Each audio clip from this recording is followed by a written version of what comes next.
Are you looking for your next travel destination this summer 2025? If yes, this video is for you.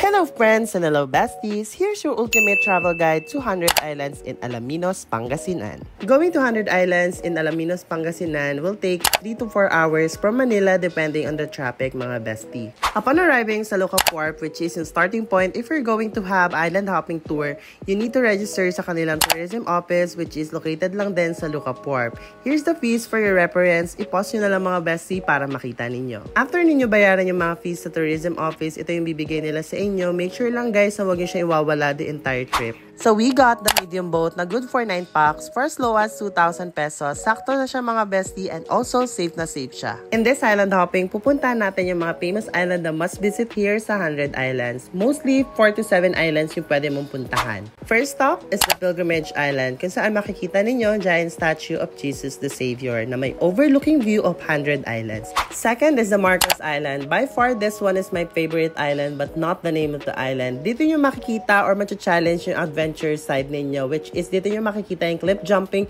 and also pwede kayo mag-snorkeling and swimming here. And next, we have Quezon Island kung saan dito kayo kakain ng lunch. Marami activities in offer here like yung zipline, jet ski, banana boat, and etc. Take note lang guys, medyo maraming tao dito during lunchtime so make sure maximize your time.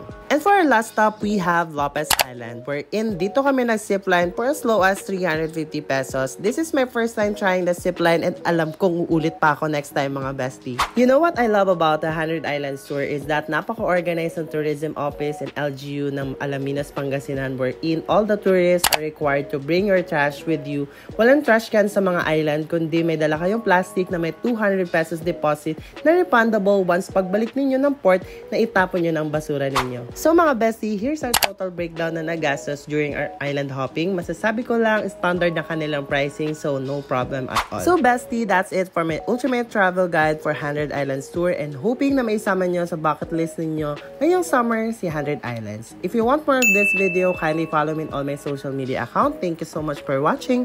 Bye!